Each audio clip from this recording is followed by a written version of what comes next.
परा ही तो आत्मा है स्वामी जी। हाँ, परा ही आत्मा है ना। परा और आत्मा एक ही है। शरीर जो है अन्नमय कोश, प्राणमय कोश, यानी हमारी प्राण ऊर्जा, हमारी इमोशंस, भावनाएं है ना, हमारी विकार, हमारी आसक्ति, ये सब प्राणमय कोश। फिर मनोमय कोश, हमारा चिंतन मनन। इसके ऊपर एक कोश है विज्ञानमय कोश। ये जो तीन है पहले, ये अपरा प्रकृति, अन्नमय कोश, प्राणमय कोश, मनोमय कोश अपरा है।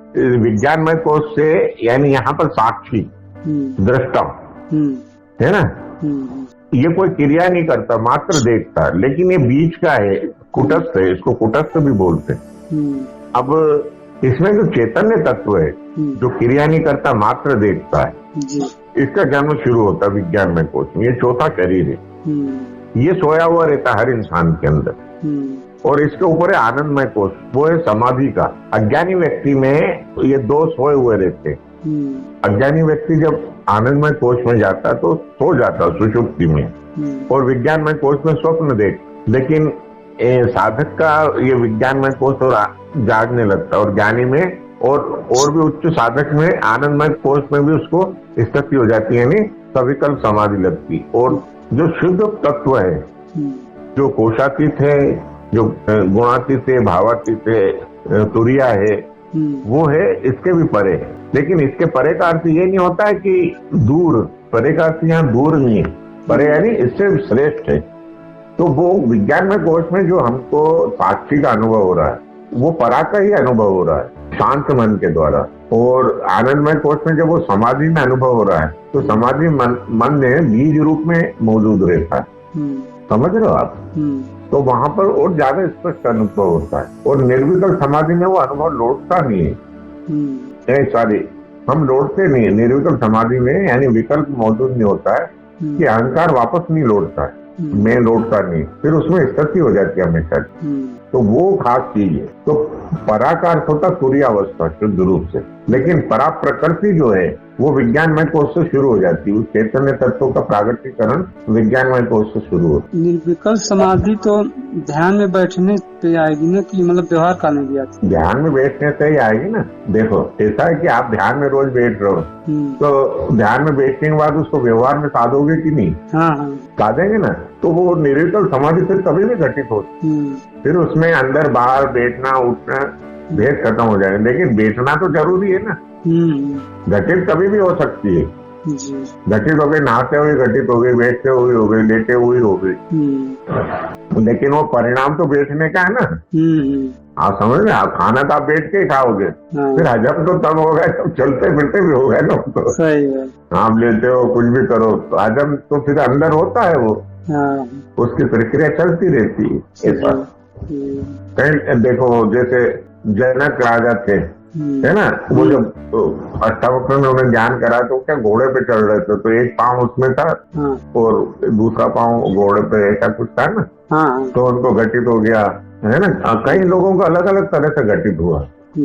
हाँ, घटित किसी भी कारण से हो सकता है, लेकिन उसके पीछे ध्यान की भूमिका रहती है। देखना इसलिए जरूरी कि ये बाहर की यात्रा नहीं है। आप समझ रहे ना। आपको चलना कब पड़ता है? जब कहीं एक स्थान से दूसरे स्थान पे जाना हो। जब स्वयं में जाना हो तो आपको क्रिया की क्या जरूरत है? आपको तो बैठना पड़ेगा ना, अंदर जाना ना। अपनी चेतना की गहराइयों में जाना है। वहां तक जाना जहां तक सुषुप्ति, हम गहरी नींद में सो जाते हैं ना, उसमें आपको जागृत होकर उतरना। तो वहां आपको स्थिर होना पड़ेगा ना। चित्त को शांत करना पड़ेगा, शांत चित्त में गहराई में डूबना पड़ेगा। कबीरदास जी कहते हैं, जिन खोजा तिन पाइया गहरे पानी पेट, मैं बपुरन ढूंढन गई किनारे बैठ। है ना, कि वास्तव में सत्य को उन्होंने पाया जो गहराई में गए स्वयं। जो मैं बपुरन ढूंढन गई किनारे बैठ, तो मैं ढूंढने गया तो किनारे बैठ गया। तो किनारे बैठने से नहीं मिलेगा, वो आपको अंदर उतरना पड़ेगा, वो बहुत गहरा है वो। अब इसको दूसरे ढंग से देखो, ये वास्तव तक तो तुम ही हो। अपने में स्थित होना है, अपने में स्थिर होना है। वो तत्व तो कहीं और नहीं, ना अंदर है ना बाहर है, ना अंत प्रज्ञ ना बाह्य प्रज्ञ ना उभय प्रज्ञ। आपको अपने में स्थित हो जाना, विचारों को शांत कर तो आप अभी यही हो। बस उसका स्मरण बनाए रखना। ऐसा।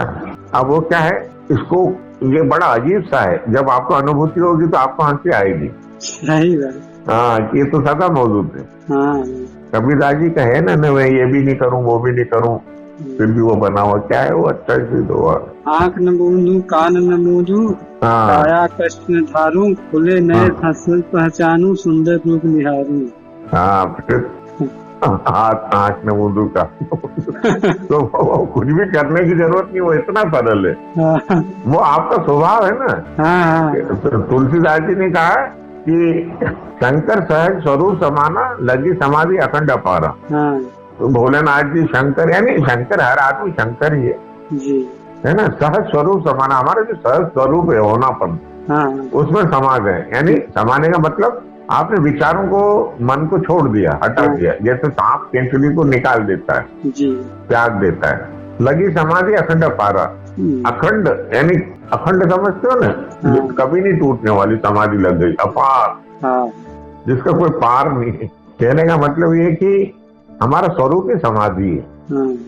हाँ, उसको करना नहीं है, बल्कि इस मन को, ये बस ये मन क्या है, हम पहले पशु थे, हमारे पास सोचने का यंत्र नहीं था। मंदिर थे हम, मंदिर से तो हमें एक नदी से इधर से उधर जाने के लिए हम पुल नहीं बना सकते थे, हम घर नहीं बना सकते थे, है ना। हम कार नहीं बना सकते थे क्योंकि हमारे पास मन नहीं था, बुद्धि नहीं थी। फिर हमारा विकास हुआ, हमारे पास मन आया। लेकिन ये विकास की प्रक्रिया में मन अंतिम सोपान नहीं है, इसके आगे भी ये चेतना का। जब तक हम वहां तक नहीं पहुंचेंगे तो हम अशांत रहेंगे, दुखी रहेंगे। वो इतना सहज है रतीश, इतना शांत, इतना कूल है वो, है ना। हम उत्तेजना वाले सुख से उसकी तुलना नहीं कर सकते। देखो एसी में गए, एसी कूलर, समझते ना एसी क्या होता, एयर कंडीशनर। आप उसमें आजकल तो 18 डिग्री से नीचे नहीं कर सकते उसको, लिमिट होती है उसकी, समझ रहे ना।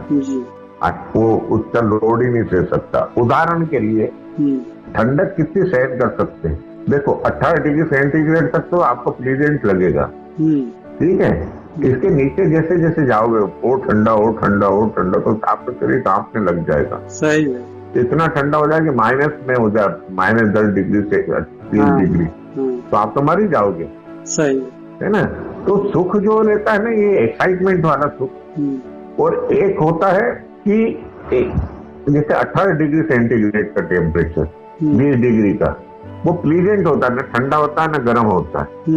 तो जब हम और आत्मा का जो सुख है ना, वो इस तरह का नहीं है, अखंड सुख है, शांत सुख है ना। वो सदा मौजूद है, वो उत्तेजना वाला नहीं, 5 मिनट में के लिए हुई और फिर शांत हो गई।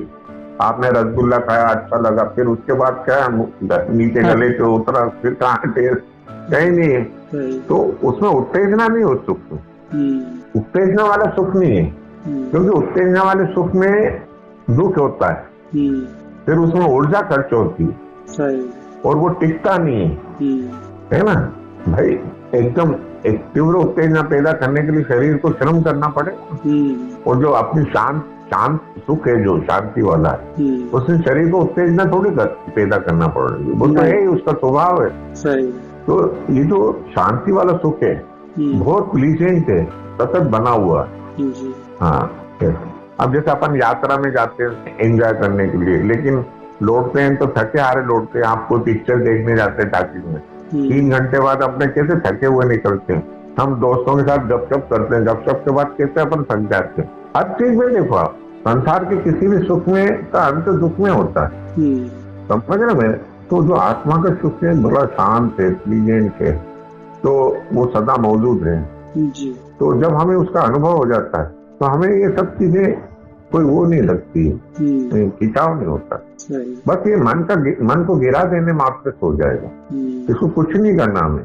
हमारे अंदर जो सतत सोचने की प्रक्रिया चल रही है ना, मन लगातार सोचता रहता है, बस उससे मुक्त होना। तो कि मनुष्य मन तक तो आ गया है, मन के द्वारा उसे सुख मिला, लेकिन उसके आगे की जो स्थिति है ना स्वरूप की, वहां तक नहीं पहुंचा।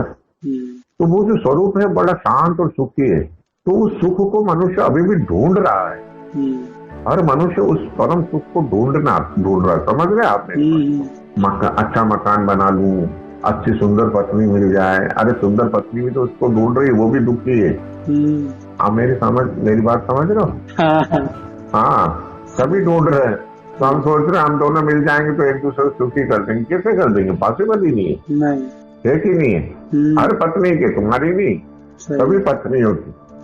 और पतियों में भी कचरा भरा पड़ा है, नेगेटिविटी है कि नहीं है? सही।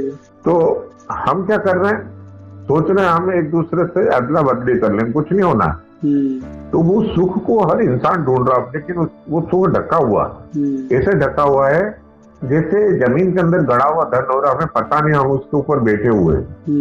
समझ रहे? तो हर इंसान जो खोज रहा है, तो मैंने एक किताब पढ़ी, पावर ऑफ नाउ। उसमें एक कहानी से शुरू करता वो व्यक्ति कि एक आदमी था, वो भीख मांगता था सारी जिंदगी।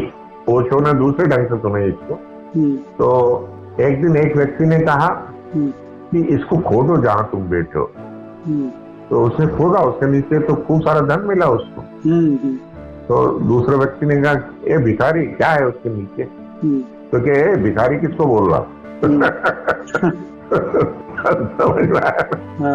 तो वो हम जहाँ हैं उसके अंदर बहुत अनंत आनंद है, लेकिन हम ढूंढ रहे हैं।